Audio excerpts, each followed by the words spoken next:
दोस्तों, बहुत बहुत स्वागत है आपका अपने चैनल सावित्री छात्र अकेडमी में। तो चलिए एक बताती हूँ, कुछ प्रश्नोत्तरी लगाने के तरीके भी आपको आता होगा, लेकिन कुछ मेरे आइडियाज से आपको अभी मुझे लगता है कि लास्ट टाइम आपको पढ़ना चाहिए, खासकर जो टीजीटी पीजीटी की तैयारी कर रहे हैं उनके लिए बोलना चाहूँगी। तो मान लो यहाँ पे हम देख रहे हैं हिंदी का प्रारंभिक समय 993 किसने माना है, 993 ईस्वी।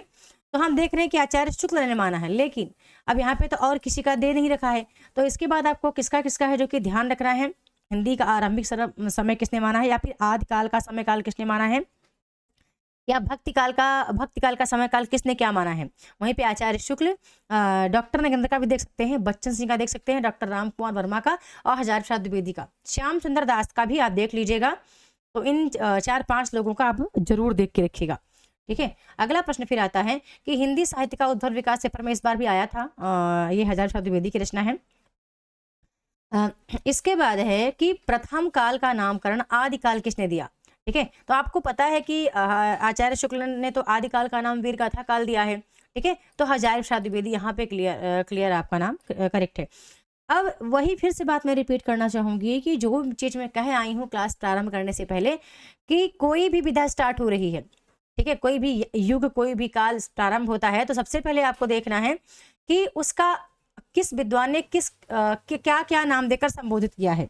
ठीक है, तो ये आप जरूर देख के रखें। रचनाएं और उनका प्रकाशन वर्ष, समय काल वगैरह तो बात की बात है, लेकिन जिस युग को आप पढ़ने जा रहे हैं पहले तो उस युग को किस किस विद्वानों ने किस किस नाम से पुकारा है, ये बात आपको रटी होनी चाहिए। अगला है 10वीं से 14वीं शताब्दी तक आदिकाल मानती हैं, तो किसने माना है, आचार्य शुक्ल ने, परशुराम ने, हजारी जी ने, या फिर श्याम सुंदर दास ने। ठीक है, तो यहाँ पे हजारी जी हमारा करेक्ट आंसर होगा। ठीक है, अब फिर से वही बात हो गई जो मैंने आपसे कहा कि कोई भी प्रारंभ युग हो रहा है तो उसका समय काल किन किन विद्वानों ने क्या क्या माना है। यही था उत्तर अपभ्रंश ही पुरानी हिंदी है, यह किसका मत है, तो चंद्रशेखर शर्मा गुलेरी की, अब यही आपके पेपर में आया हुआ था। ठीक है, उत्तर अपभ्रंश ही पुरानी हिंदी है। ये ऑलरेडी मैंने ई बुक से उठाया है, ई बुक में ऑलरेडी मेंशन है। जिनके पास ई बुक होगी ऑलरेडी उनको पता होगा कि हाँ ये पेपर ये 2021 से टाइप है क्वेश्चन ई बुक में। फिर वास्तविक हिंदी की शुरुआत भक्तिकाल से मानी जाती है, तो इसका आप वीडियो को पॉज करो और फिर बता दो कि ऐसा किसने कहा है कि वास्तविक हिंदी की शुरुआत भक्तिकाल से मानी जाती है। आचार्य शुक्ल कहते हैं, हजारी जी कहते हैं, रामविलास शर्मा कहते हैं, या फिर अजय कहते हैं, तो हजारी प्रसाद द्विवेदी ही कहते हैं। और एक प्रश्न यहाँ पे और है कि किसने अपने काल विभाजन में केवल आदिकाल और भक्तिकाल को ही रखा है। ठीक है, ये भी इसका उत्तर आप बताइएगा वीडियो को पॉज करके। अगला प्रश्न है कि 8वीं से 12वीं शताब्दी तक आदिकाल माना है किसने, राहुल जी ने, विजय देव नारायण शाही ने, अयोध्या श्री उपाध्याय ने, या फिर नरेंद्र ने। तो यहाँ पे राहुल साकृत्यायन हमारा करेक्ट आंसर है।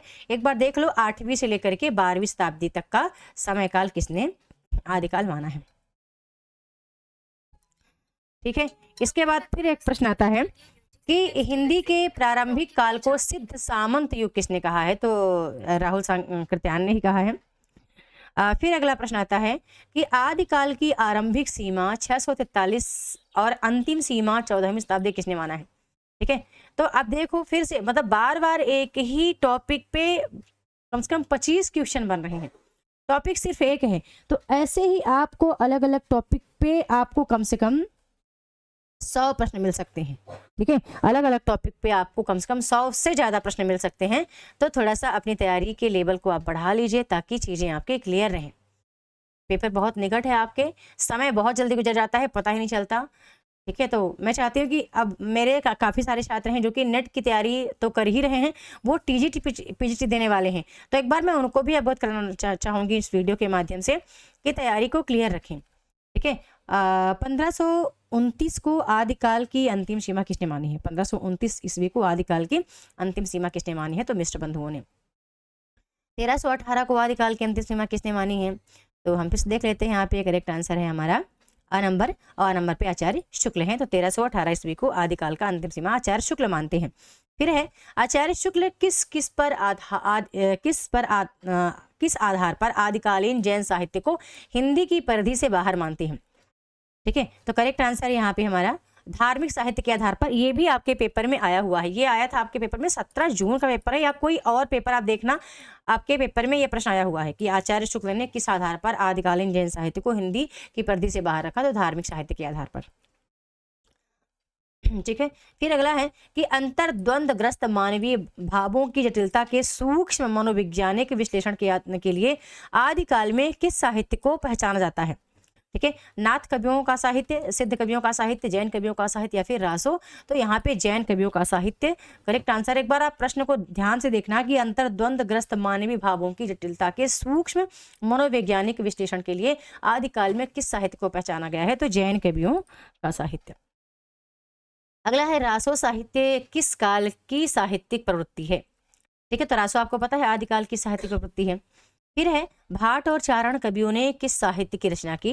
तो ये कृष्ण काव्य ना, ठीक है, भक्ति रासो साहित्य की। ठीक है, यहाँ पे द नंबर आपका करेक्ट आंसर है। फिर अगला प्रश्न है कि रास काव्य में जीवन के विभिन्न अनुभवों की व्याप्ति है, जबकि रासो काव्य परंपरा में किन पक्षों का चित्रण है? प्रेम, युद्ध, शास्त्र और रीति, भक्ति और मोक्ष। अगला टॉपिक है क्या? तर्क और विमर्श।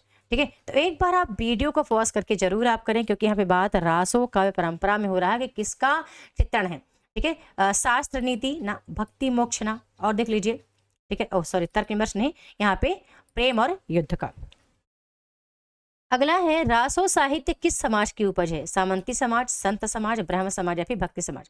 तो वीडियो पॉज करके आपको जरूर करेक्ट आंसर पहले चूज करना है, इसके बाद आप यहाँ पे आंसर लिख सकते हैं। चलो थोड़ा सा 2 सेकंड में रुकना चाहूंगी। अब 17 नंबर का आप सोच लेना क्या है। ठीक है, रासो साहित्य की बात हो रही है, आप संत को काट दो, ब्रह्म को काट दो, भक्ति को काट दो, यहाँ पे सामंती समाज आपका करेक्ट आंसर है। ठीक है, अगला है आदिकालीन लोक कंठ में बसने वाली वीर गीत परंपरा की 2 रचनाएं हैं। बहुत इंपॉर्टेंट, यार दिख गया आंसर पहले, लेकिन बहुत इंपॉर्टेंट है। परमाल रासो और विशल देव रासो दोनों ही इंपॉर्टेंट रचनाएं हैं। ठीक है, और आदिकालीन लोक कंठ में बसने वाली वीर गीत परंपरा की यही दोनों रचनाएं हैं। फिर है ऐतिहासिक प्रक्रिया के आधार पर ग्रियर्सन ने आदिकाल का नामकरण क्या दिया है?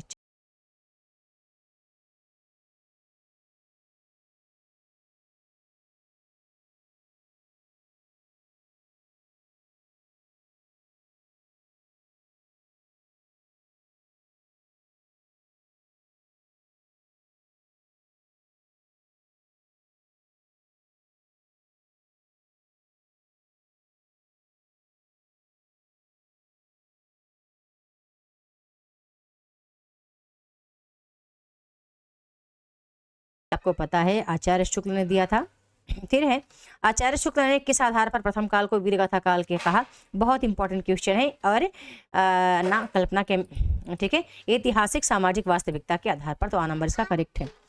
अगला है हिंदी साहित्य का आलोचनात्मक इतिहास का लेखक कौन है?